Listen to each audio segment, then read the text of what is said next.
Hello বন্ধুরা, আজকে আমি তোমাদের একটা খুব সাধারণ রেসিপি করে দেখাবো, যেটা ডিম দিয়ে করব। আর আমি 4টে ডিম নিয়েছি।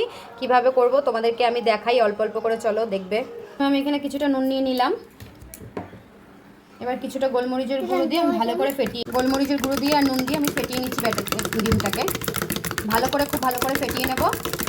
তারপরে একটা বাটির মধ্যে আমি তেল ব্রাশ করে আমি ওটাকে ভাপাতে দেবো। তারপরে আমি তোমাদের দেখাচ্ছি আমি পরের স্টেপে।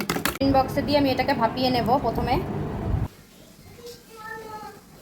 আমি তেল দিয়ে ভেজে নেব ডিমের পনিরটা।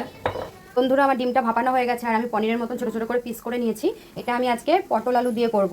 পটল আলু দিয়ে খুবই ভালো লাগে। চলো আগে এগুলোকে আমি ভেজে নিই, তারপরে তোমাদেরকে দেখাচ্ছি আমি কি করে করব। এটা একটা খুবই সিম্পল রেসিপি, কিন্তু খুবই ভালো লাগে খেতে। এটা আমি ভেজে নিচ্ছি। আমি এখানে এই তেলে পটল আর আলুটা ভেজে নেব নুন দিয়ে আর হলুদ দিয়ে। সামান্য হলুদ আর একটু নুন দিয়ে ভেজে নিচ্ছি।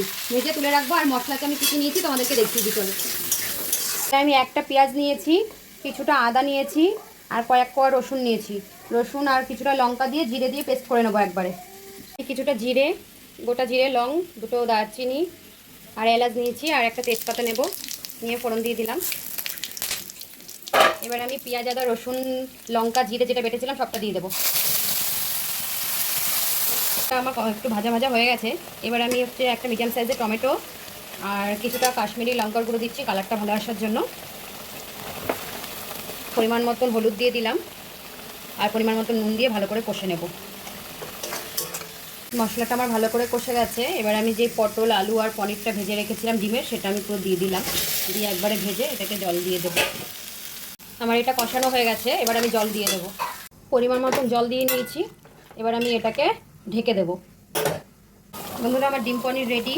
দেখো, গরম মশলা দিয়ে এবার নামিয়ে দেবো। আর ফোটাবো না, একটু ঝোল ঝোল রাখবো। হয়ে গেছে।